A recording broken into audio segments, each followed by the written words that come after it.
6 months in, him and his wife called me and said, we know our plan. I said, great. What is it? And they said, it's you. And I was like, oh no, what did I create? That wasn't the intention. And they said, no, but seriously, we want you to come in and be our partner and our legacy. And when someone like the Overham That's amazing, though. stops you think you about that. and says that, you listen and you pay attention and says, I want to take my, at the time, 15-year-old company and put it in your hands and you help me achieve my goals. It's a very sobering moment in your life and your career, and you have a big decision to make.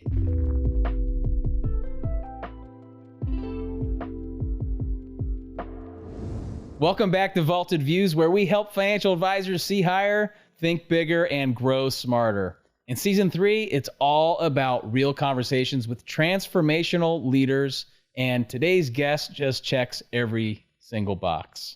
Andrea Steinbrenner is the CEO of Exit Consulting Group, a firm that helps business owners make the most important and emotional transition of their professional lives, exiting their business with dignity, value, and legacy intact. Welcome to the show, Andrea. Thanks for having me. Super excited to be here today. Oh man, we've been planning this for so long.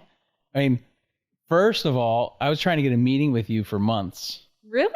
Yeah. Well, my calendar, then your calendar. That's true. Remember that? We're like back and forth. Oh no, I got this meeting. I'm out of town. I got, all the conflict. We made ourselves feel very important to each other. We did. I mean, our egos. Very important. And we're going to get in our egos later. But man, our egos were just playing off of each other, Totally. wasn't it? It's all about calendaring. But here we are. Yeah. We're actually doing an episode of Vaulted Views. Pretty cool. So let's just dive into it. I mean, this is honestly, it's been one of my favorite topics, especially in the financial planning world. I know there's a lot of financial advisors out there, especially over the last, let's just say 5 years or so, diving into exit planning. Sure. Mainly because of I believe there's a huge opportunity for financial advisors to help business owners exit their business. But why don't you tell us a little bit about Exit Consulting Group, your role, and what you guys do to help business owners along this journey of it's basically transition.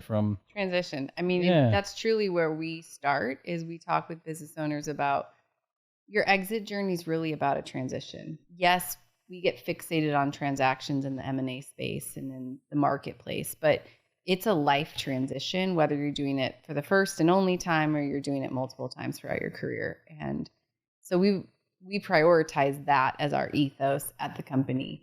A little bit more about Exit Consulting Group, or ECG, which you'll hear me say. So there's 3 partners, John Overham, Scott Sporer, and myself. And I bring it up because our story is very much part of who we are and how we service the marketplace. So John Overham's our founder. He started our company about 20 years ago, which is hard to believe. And prior to that, he was an Arthur Andersen CPA, and then he moved into owning his own businesses, a GC here in SoCal, and multiple other entities that supported that. And he decided 10 plus years into that he owned with some family members, he was getting that entrepreneurial itch and said, I want to go do the next thing.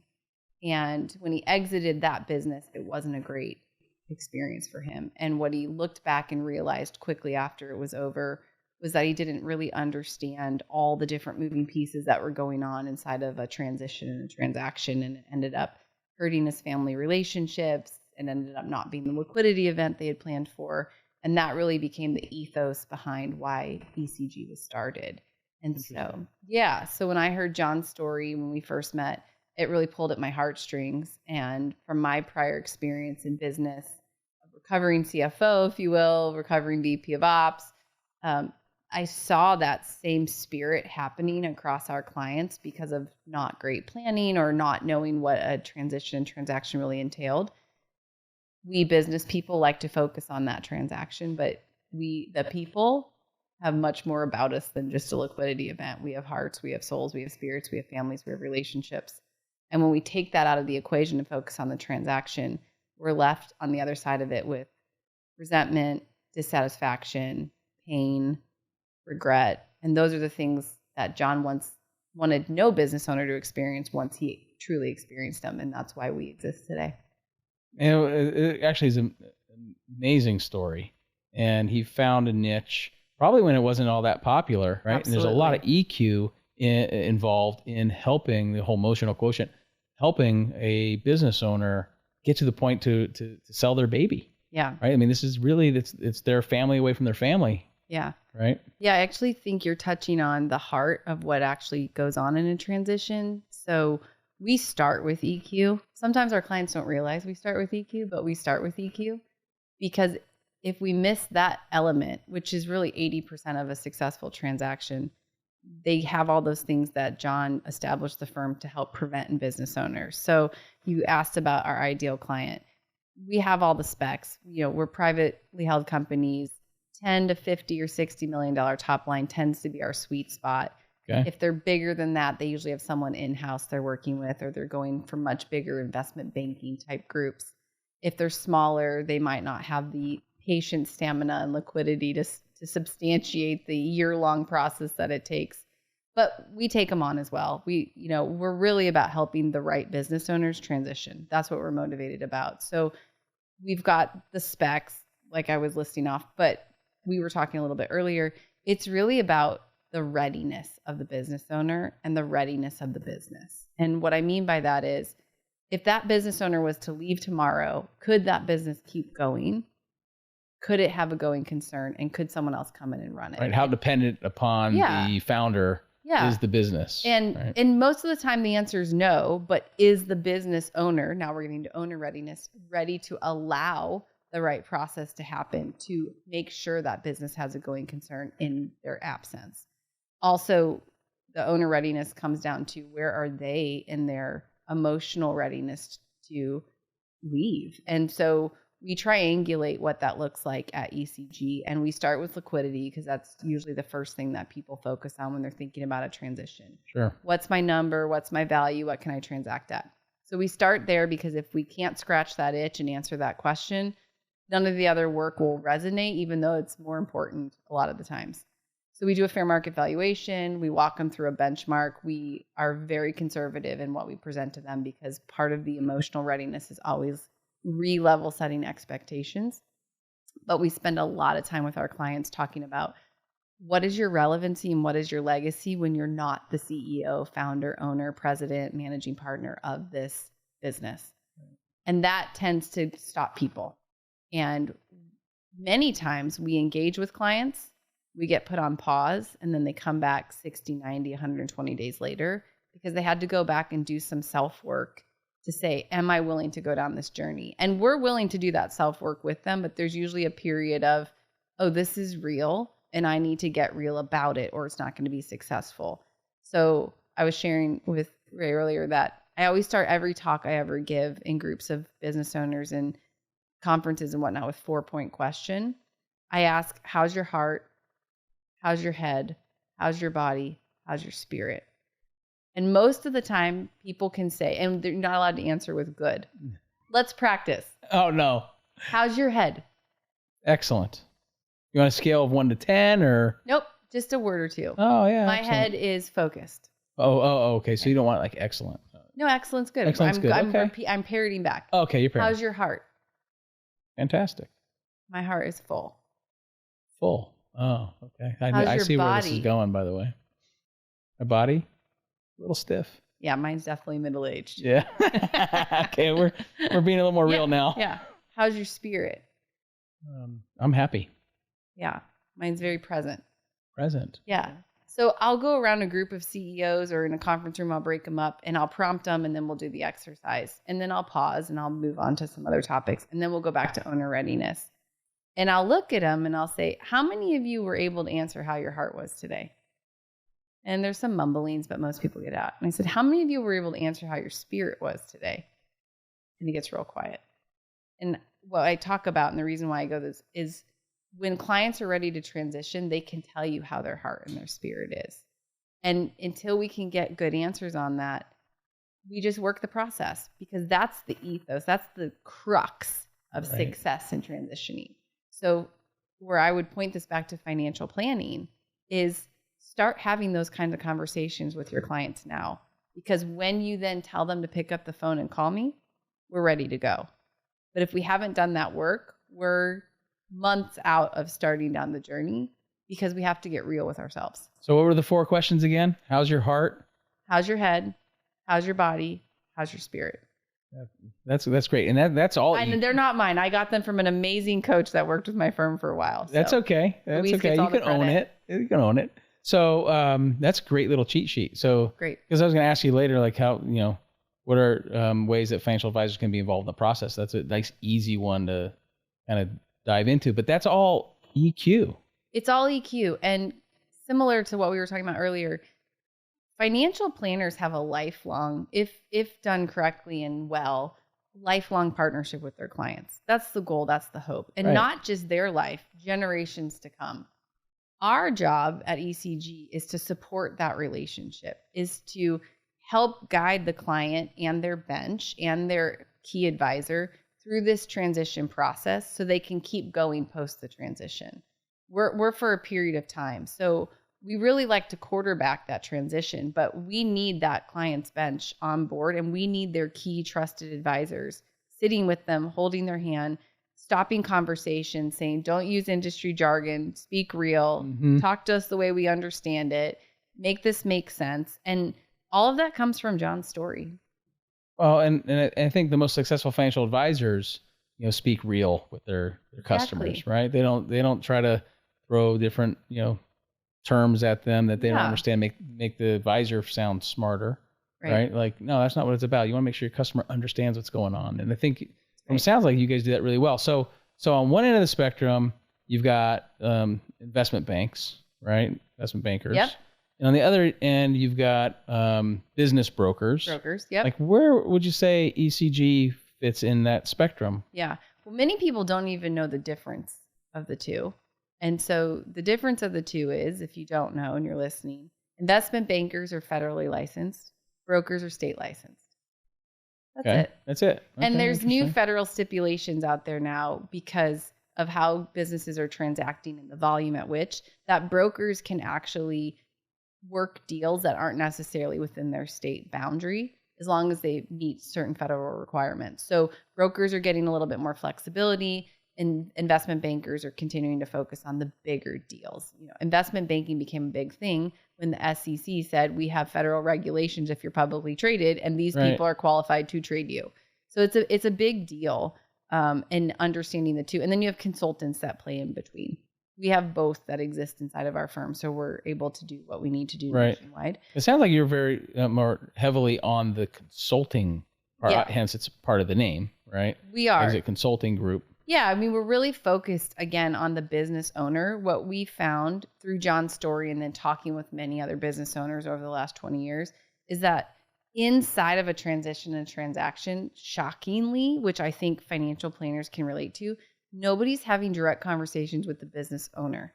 They're having conversations with the other professionals at the table, with the CPA, with the corporate attorney, with the M&A attorney, with the insurance providers, with the and the business owner's present, but no one's saying, hey, what do you think about this if we go this route? How do you feel about this capital gains liability that we're talking about? What would you like to see happen with your dollars? No, they're talking to the other advisor saying, what would you do and how would you play this and what have you seen? Which is important, but then we have to remember to reflect it back to the client and say, what's your goal and how do we help you achieve your goal?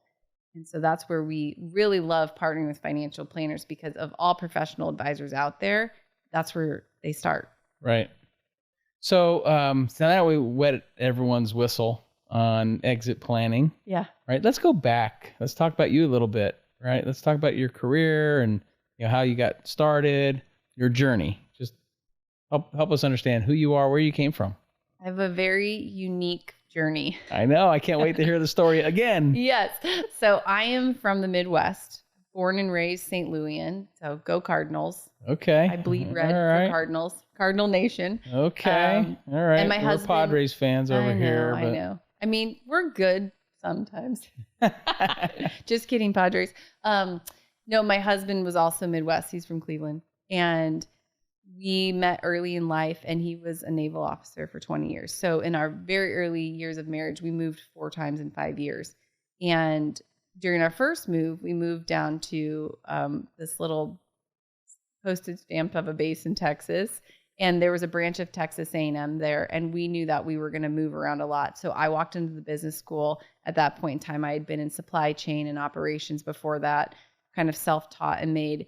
and said, what business degree do I need to get in case we go to Asia? Because we thought we might go to Asia. And they said, learn accounting, because the world works on IFRS and you will learn IFRS, which is equivalent to GAAP, which is what we do in the United States. So I got an accounting degree. We transitioned to San Diego and I wrapped up my degree here, and we ended up staying in California after 4 moves. And I synced up with a boutique firm out here at the time and learned how to be an accountant and worked as a fractional CFO.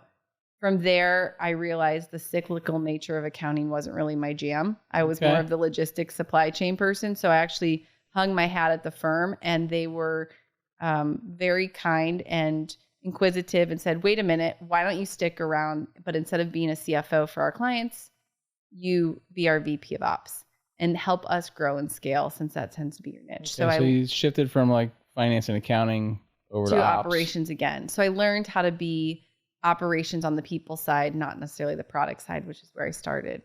From there, we grew. They gave me their strat plan. I had an amazing team I got to work with and learn from, and we grew the company nationwide. And we opened up regional offices, and we had over 100 employees, and it was an amazing, brilliant ride.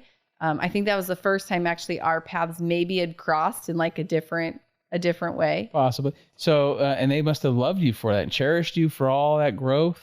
Yeah, they did. It was an amazing firm, and we had so much fun. And at a certain point, I realized I kept growing and was trying to figure out how they could see that I kept growing. But I had replicated myself in all of our markets, and I didn't know how to create more value. And so I looked in the mirror and said, well, how do I create more value? What does every business person do when they think they need to create more value? They go to grad school. Right. So I went to grad school. I was fortunate enough to be able to go back to St. Louis for an executive MBA program, did that for 20 months. And in that process realized, if I don't get out of being someone's employee the rest of my life, I will be someone's employee the rest of my life. So I didn't totally have a plan, but I kind of had a plan. I resigned. It took me about a year to carve myself out of the company because I was so embedded and we were all so ingrained, but they were very on board and knew, hey, she's out of here once grad school's over. Created a plan and started consulting. And I was introduced to John through actually an investment banker that we both know very well here in San Diego, who's a good friend. Okay. And he said, you two need to know each other. John's trying to create a legacy plan, hasn't been able to figure it out. Andrew's trying to figure out where to hang her hat. And so John and I met. So I was John's consultant at first. And I looked at him one day, 6 months in, and said, John, you are Exit Consulting Group? And he said, yep. I said, you have an amazing widget, amazing brand. People know what you do. And he said, yep. And I said, you have no exit plan. And he said, yep. And so I said, why don't we work on that? So we started working on that. That's great. 6 months in, him and his wife called me and said, we know our plan. I said, great. What is it? And they said, it's you. And I was like, oh no, what did I create? That wasn't the intention. And they said, no, but seriously, we want you to come in and be our partner and our legacy. And when someone like the Overham That's amazing, though. stops you think you about that. and says that, you listen and you pay attention and says, I want to take my, at the time, 15-year-old company and put it in your hands and you help me achieve my goals. It's a very sobering moment in your life and your career, and you have a big decision to make. So I went home. I told my husband. Actually, I was at home because it was during COVID, and he came home because he was a naval officer. And I told him, and he said, well, I think you have one choice. We're in it. So I joined him in 2020 as the COO, and in 2022 became the CEO, and we've been running ever since. I mean, you're the ultimate exit planning consultant at the end of the day. Yeah. You're in the process of doing an exit plan with your own company while offering exit planning to other business owners. Yeah. And you practice what you preach, which is kind of rare. It is rare. And the riddle of life is, though we do this for a living, we are not above reproach and have to actually practice what we preach. So even though we can see all of the things that you will step in and go through, we still step in them and go through them because we're as human as our clients. Right. And you're still dealing with the same issues, I'm sure. Yeah. We were joking earlier, but I throw this out there all the time. Who gets the credit card points? It's yes. the best question to ask because you find out where your loyalties are real quick. Did you figure that out with John? We did. It took multiple conversations. Who gets the credit card points? You or John? John got his, and I opened up my own corporate credit card. Oh, okay. So he gets to keep what he already accumulated, and you get to build the new. Fair is fair is fair. Equal and fair. This is actually a really good thing in ownership in general, but in exit strategy. Equal and fair are not the same thing. And people convolute them all the time. Yep. Equal is equal, fair is fair. Sometimes that means imbalance. Sure. And imbalance doesn't mean bad, but we have to change the stigma around it in the marketplace. That's our job as exit engineers. Such great, brilliant insight. Thank you. That's fantastic. So, wow, I've got so many things going on through my head right now. It's wild. I'd like to shift to more about the. We learned about your career and briefly, and how you're CEO of an exit planning company in the middle of doing exit planning. And I'm a financial advisor, and represent a bunch of financial advisors that both affiliate with me and work for me, and the community of financial advisors that I'm building, right? And I really believe that this is a great opportunity for financial advisors to get involved in. So let's kind of switch the gear a little bit and jump into the planning opportunity for financial advisors. And so the market opportunity, there's a million business owners or so out there, small business owners that are they're aging, right? Like you said, the clock keeps ticking, right? I mean, as a financial planner, what would you say is the real opportunity for them to enhance and grow their book of business by partnering with a firm like yours? Yeah, I think, there's definitely some triggering things for financial planners to start to listen for as they talk to their clients. One is when clients start to talk about burnout or exhaustion, or I don't have enough gas in my tank. Another one is when they start to talk about all these other business ideas that they have, when they haven't been talking about a bunch of business ideas prior to. Now, you have some entrepreneurs, founders, who are always talking about the next business opportunity or idea, and that's just how they're wired. But if you have a client that has been doing their business for 10 or 20 years, and they're still relatively young, they have a lot of gas in the tank, but they start bringing up other business opportunities, they might be getting itchy. So one thing that we don't like one thing we don't like as CEOs and as business owners is for people to see through the smoke screen. Our job is to hold the line. Our job is to be the provider. Our job is to have the answers. Yet one thing we like as CEOs and business owners is for people to see through the smoke screen and realize we're human, but the right people. And we only want certain people to see that.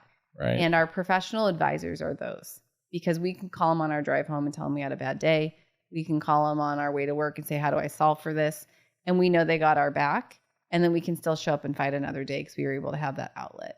And so I think as financial advisors continue to listen and get sticky with their clients in more ways than just managing their assets under management, they will understand that seeing their clients, listening, responding, and it might not always be in overt or obvious ways, is going to allow those clients to explore it and actually do the planning that's necessary before they're at burnout, ready to go, don't have any more gas in the tank.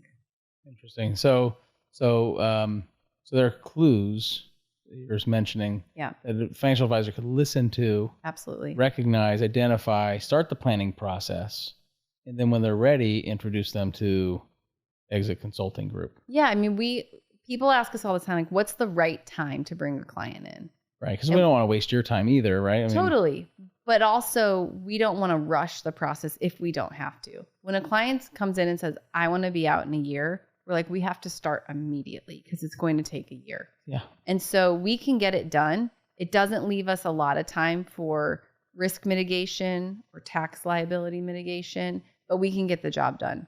Our sweet spot is kind of 1 to 3 years, that between 1 to 3 years out, where we can come in, assess what's going on, design the plan, implement the plan, and transition. That's our sweet spot. We have some clients that say, I'm 10 years out, but I need a target. And that works too, but it tends to be more of project-based work, which works. And then we just check back in with them along the way. So, well, I was going to ask you about, walk us through the exit planning process. I know you've branded it, which is great. I like to tell financial advisors, like, this is following like EOS, right? Know your 3 uniques. Yeah. And then name your process. Yeah. That process is unique to you, and you guys obviously have done that. Why don't we jump into that real quick? Sure. Exit engineering is your process? Yeah. So, and we're big fans of EOS. We follow EOS, so you can hear it in how I talk about the business. But yeah, so our plan is the mechanics of it are exactly what I said. We assess, we design, we implement, and we transition. Well, what does that mean? So before we go in and start pulling levers in a business, and I learned this as an operations consultant and a financial consultant, we go in and we figure out what's currently happening. So we do a fair market valuation. Even if a client doesn't think they're ready to transact or transition, it's a great barometer. It sets a benchmark of where we are and where we might want to go. And then we'll either do an exit assessment or a business assessment, which helps us analyze what's currently happening. And usually it's a mathematical equation of 30% the business owner knows already what we're going to tell them. 30 to 40% they have an inkling of what we might tell them. And 30 to 40% is a surprise. But what that does is it allows us to get everything on the table, and then we can decide what levers to pull. What we consultants do in the marketplace a lot of times is we go in, we see a bleed, and we start pulling levers. But we don't actually understand that when we throw that pebble in the pond, that ripple's going all the way to the other side. So you hear this all the time in the rub between sales and operations, or sales and finance, or operations and finance. Because when you pull a lever in one, it actually impacts the others. We don't think about that as consultants all the time. So we try to be really mindful in something that's very emotional, like exit strategy. And a lot of times we're not dealing with hemorrhages. Every once in a while we are. So we go and we assess, we lay it all on the table, and we say, okay, let's design the plan. Does this mean you want to go to market? Do you want to do an inside transaction or sale with a key employee or family member? Or do you want to spend more time growing and scaling and adding value before we think about a transition and transaction? Once we design the plan, then it's time to implement. So we either take a company to market, or we work an inside sale, or we actually work a strategic plan. And we can support in certain areas, and there's other areas. Someone needs a new handbook, we bring an HR consultant. So someone needs a marketing plan, we bring in a marketing team. That's not what we do, but we can help with management, consulting, operations, that sort of thing. Wow. And then the transition. So then the company either grows and scales, it transitions, we realize something we weren't aware of, we have to pivot, or we're actually ready to rerun that fair market valuation. Company's in a different spot, business owner has a new decision to make. So one fork of the road is go to market. They're ready for it. Yeah. You've done the assessment, you got the valuation, the business owner's dialed in. They're like, yep, you nailed it. I want my 20 million bucks. Or 30 or whatever the number is, 10, who knows? Yep. Right? I'm good with that. And then you just go to market. And that typically, what does that process look like? Yeah. So the go to market. So one thing we do in our fair market valuation, which also helps set the barometer, is we take them through an after-tax cash waterfall on an assumed purchase price in that valuation. Yep. That really makes things real for business owners, because saying you transacted 20 or 30 million is different than what you take home, right? We know that, but not everybody's talking about that. And John Scott and I are all accountants and recovering CFOs by trade, so we can't help ourselves but go to the numbers first.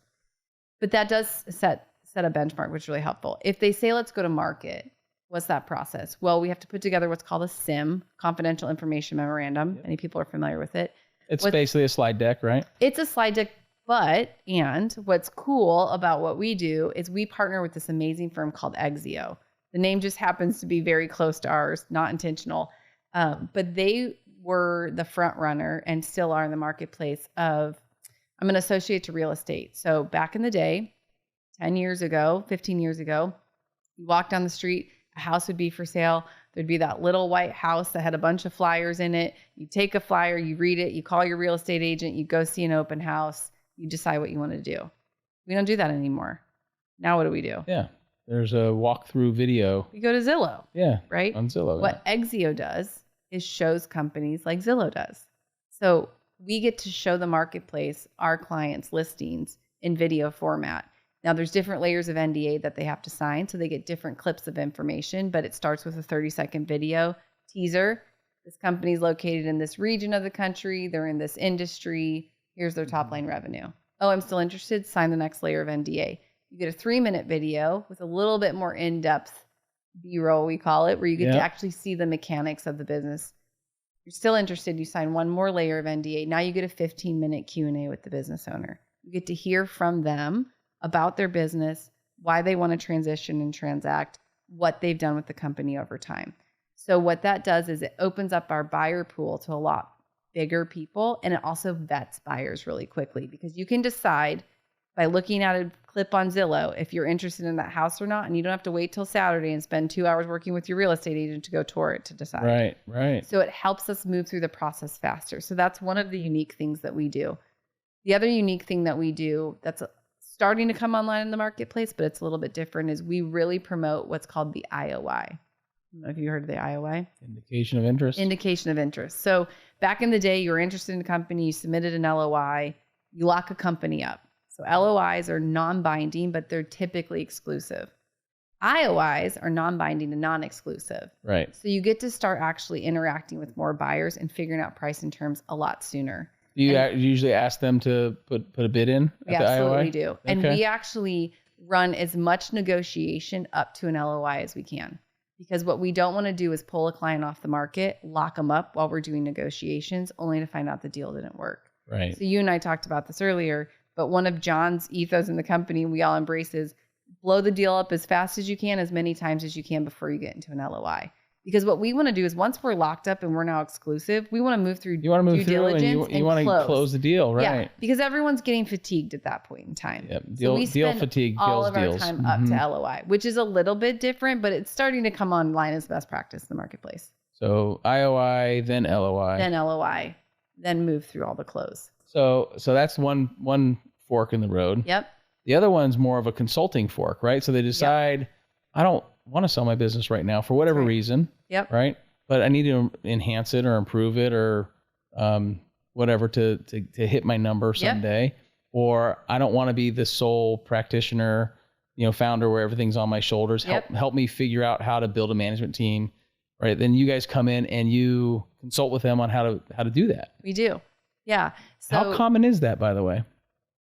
More common than you would think, because what we have found is, and even in our own business, when I came in, there's no formal budgets. There's no formal plan. Everyone's executing off the intuition of the CEO and the founder. And so they're showing up, they're being told their orders for the day, they're doing well, and it's all in the CEO's brain. And so, we've got 50% of our clientele is clients that we've gone through this process, and they say, I'm not quite ready yet, but come in for a year or two. Help me restabilize this company where it's not on my back, but it's on the company's back. Help me figure out what it means to be a professional CEO. So one of the things I've started to promote a lot is, particularly when I'm working with CEOs, but when we're working with CEOs, they have to join a CEO cohort. They can pick whatever version of it is that they want, but there's a bunch of them out there. They have to have some kind of backdrop that's not just us, where they have a coach and peers giving them feedback outside of just this one consulting group. So they're getting well-rounded, because what we know, you and I know, and what our clients are figuring out is no one's really telling them what's going on. And that's what that assessment reveals. Some of it they know, right? Yep. No one's really telling them, because it's actually us that they have to talk about. And so they don't tell us. And then our companies stay stagnant or they plateau at a certain point. So part of the process is getting CEO support. But then also executing it. How do you write an SOP? How do you create a strategic plan? What does it mean to set a budget? And now we have this amazing tool called AI that makes it even more accessible. Right. But we're still a marketplace servicing humans, made up of humans. So you still have to have a human element to it. Of course. And what's really cool, I'm kind of pivoting right now, but I think it's important. What's really neat right now that AI is offering is we get to spend more time as leaders focusing on people, because we have these tools that can do some of this heavy lifting that we used to have to do manually. So yeah, no, I mean, the dynamics are changing. I use AI every day. We get to benefit from it. We do. And it takes these mundane tasks and it gets done in seconds. Yeah. But it's interesting when you talk about helping business owners evolve their business and so it's not all on their shoulders. I mean, it's very common for financial advisors to feel stuck. Sure. Right. And they're trying to scale their business and get to the next level.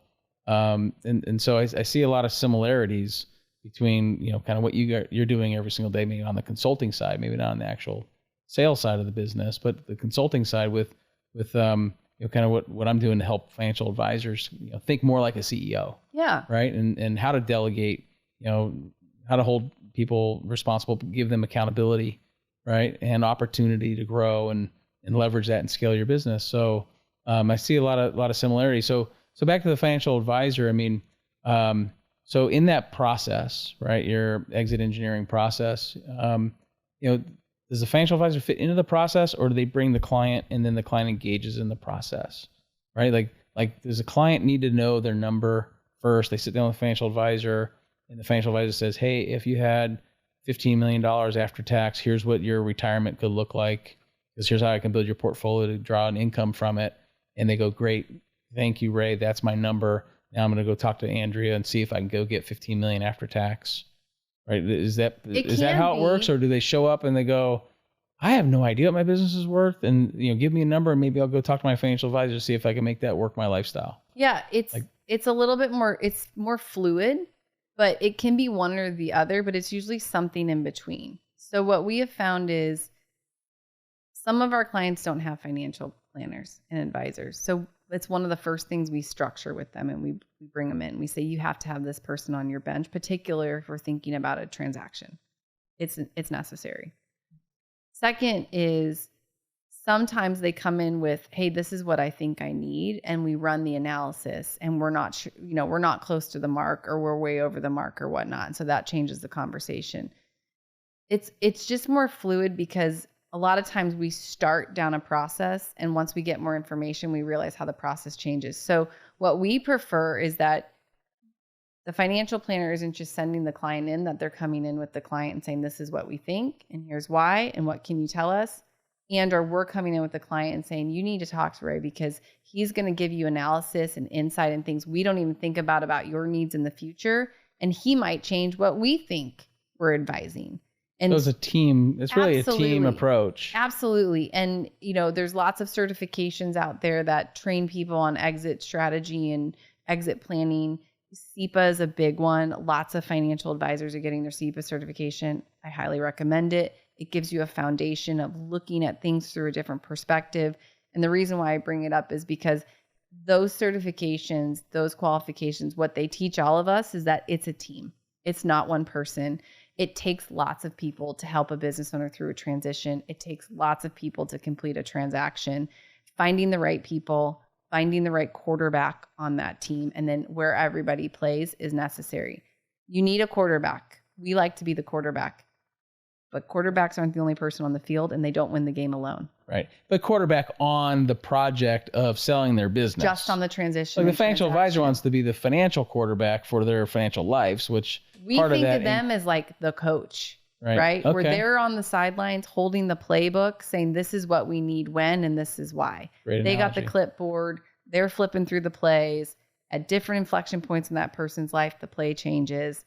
We're there for a period of time. Eventually, we age out. Right. You might age out. You might retire. You might get traded. Ankle, right? Right. So you get fined for deflating a football. Oh, man, it's terrible. I had to bring up the Tom Brady. I just saw something on TV about him the other day. Never going to go away. Not in our lifetime. No, it's not. We're going to be those old people saying, remember Flakegate? So business owner comes in. I need X. We're way short. Right? I mean, tell me about an example when you came in, you went down that path of coaching them, consulting them, and was able to get them to their number. I mean, you got to have an example like that. Yeah. Right? So let me give you 3 examples. Okay. One where we got them to their number, one where we didn't, and one where we're in process.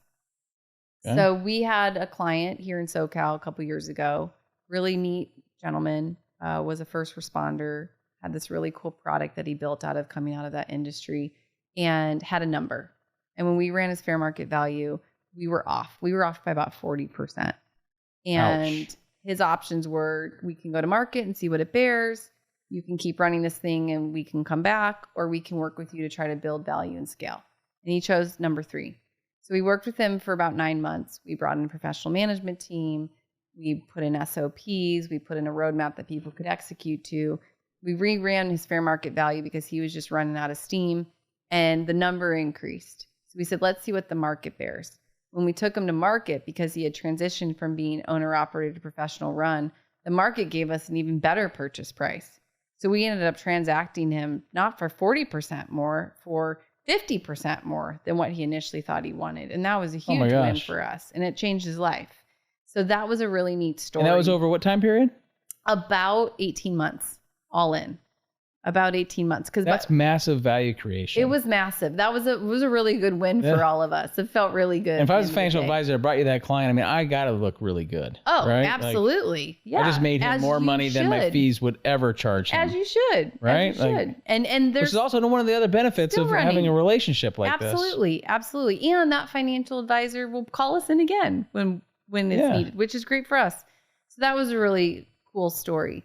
We have a client that started with us 2 years ago, had a number in mind, and we ran the fair market valuation, and it was low. And he said, let's go to market. I think I can still get it. And we couldn't get it. So after 6 months of being on the market, he pulled himself off. A year later, he called us up exhausted and said, I'm ready to go. We ran the fair market valuation. He changed nothing in his company. It came back the same. And he said, let's just go. So we went and we got offers. It's a lucrative company. It's just not hitting the number that he wants. And after, 7 or 8 offers, John finally called him up and said, listen, this is a good offer. You're not going to beat it. So you either take it or you stop the game and we wind this down. Right. And so he's still pontificating if it's the right offer or not. But it's emotional. It's not really tied to logic at this point. He has an expectation and we're trying to see if we can get him there. And there's different negotiation tools. But at the end of the day, he's exhausted and he wants to be done. So we'll see what happens on that one. The third one I was going to tell you about is a client we've had for about 4 years. And when we first started with the client, they're not here in San Diego. They were associated with a partnership and we were going to sell the whole enterprise. That didn't work, so they carved themselves out. Then we were just going to sell this person's company, and we weren't getting the valuations we wanted. So they said, we'll hold it. We'll keep adding value. We'll run another year, and we'll let you know. And unfortunately, this happens a lot. But 6 months later, we get a call, and their health has declined terribly in multiple ways. And now they're saying, just get it done. I don't care what it is. And so we see those instances all the time. One's not better than the other, but what we remind the clients through the process is, you told us this is what your goal is. We can get you to that goal, but it's different than what you think you want. Is this still your goal? And so it's reminding the client of what they actually want, pulling the emotion out of it, saying, we can get you there.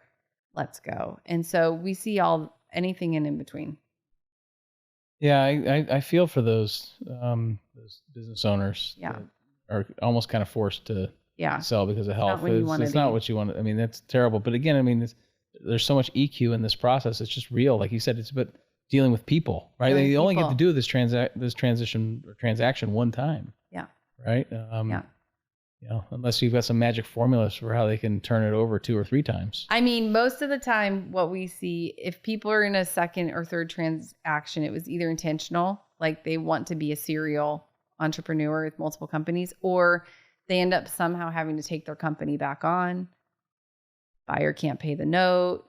They buy it back because they don't like what's happening with the employees. And then they're going through it again, and they're that much wiser, smarter, quicker, faster about what to do. So real quick. A little more education for our financial advisor community, right? So what, and I know multiples kind of range industry to industry, but what kind of multiples are we seeing right now? On EBITDA? I mean, it's really industry dependent. Yep. Truly, it's industry dependent. And it depends on where you're at in that industry. So tech, fintech, merchant processing, SaaS, they're all going to trade at higher multiples than a service base is going to be the lowest because it's dependent on us, right? We're the brand. Not service like reoccurring service. Reoccurring service is great. So think of maintenance companies, right? Where every month you're just paying a fee. It's reoccurring revenue and you show up and you do the fee. So that's different, but service providers is tough. And then manufacturing, distribution, construction, anything in that in between. I don't want to throw out multiples. So sorry to put you on the spot. But they're in the middle. But maybe compared to like historical averages, are we seeing multiples higher than averages right now, lower than averages? I mean, just trying to understand if I want to have an intelligent conversation with a business owner client. Yeah, and I'm going to give you a non-concrete answer, non-intelligent answer.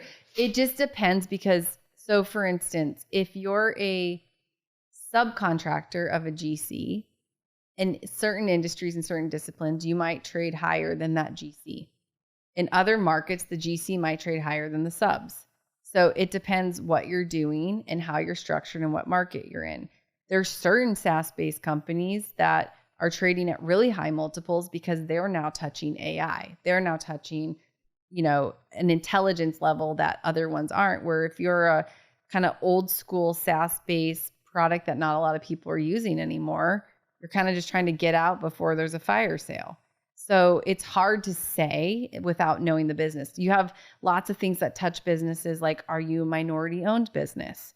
Are you a regional business? Are you hey, we're going to be around for a period of time and we're going to go away. Look at all the companies that were born out of COVID that were for COVID.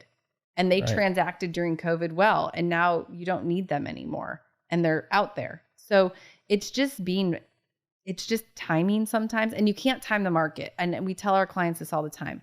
If you're ready to transition, start the process. We will figure out the path regardless of what happens in the market. And I really heed financial advisors and planners to not wait to have conversations with their client if they're hearing certain triggering things out of them because of what's going on in the marketplace, because what doesn't stop is time. Right. And so we're all marching towards a period of time where we are no longer on this earth. And the thing for us to think about is, what are we leaving behind and how are we setting up those people for success? So do something, just don't do nothing. Right. So, so what about I've got my technical brain on. Yeah. Dusting off my old CPA cobwebs. Do it. You know what that's like, right? I do.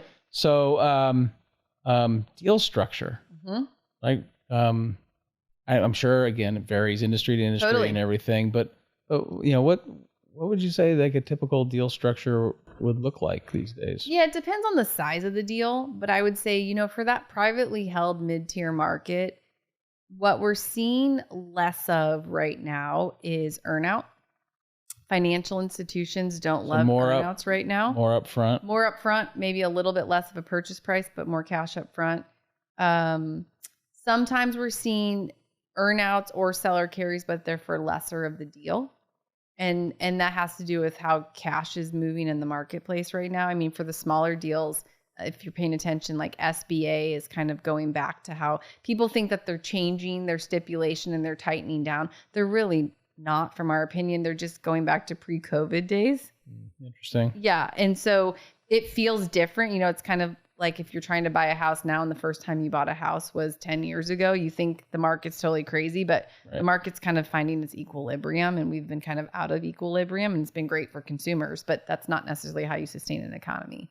So it's finding that balance. So we're seeing a little bit less earnout. It's still there. We're seeing, more people are putting emphasis on owner retention, having that legacy stick around in the business for a period of time, especially as we're full swing into the silver tsunami is what they're calling it, which is the baby boomers are aging out, but there's all this tribal knowledge. And the other big thing that's happening, and the reason why we're seeing this, is the age discrepancy between the generation leaving and the next generation of leadership is wider than it's ever been. So if you think, our parents had their kids much younger than our parents had us, and our generation and beyond is having kids even later in life. So the age discrepancy in privately held companies is no longer 20 years, it's 30, it's 40. So as people are aging out and wanting to retire at 60 or 70, that next generation might be 30, 35. And they're not ready yet. And so it's not that they won't be, but they just still need time to mature and grow and learn the things that it takes to be, the CEO of an enterprise. And so we're finding different interesting, unique ways to mitigate some of those gaps. I fill the gaps a little bit. It's interesting. Some of the themes here I'm picking up on are prevalent in the financial advisor industry. Sure.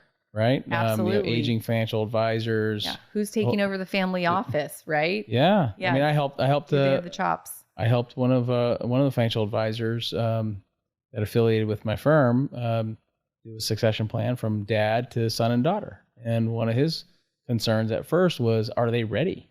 Yeah. And they're young 40s.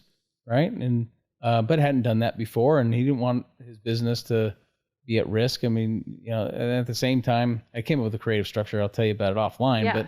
But didn't want to saddle his kids with a bunch of debt, right? So we came up with a real creative solution for him. But I have those conversations all the time with financial advisors. It's so interesting though, because you're right. They don't want to saddle the kids with a bunch of debt, but they also want the kids to understand what it's like to be a business owner and carry the debt. Yep. And so this is the other thing we're seeing.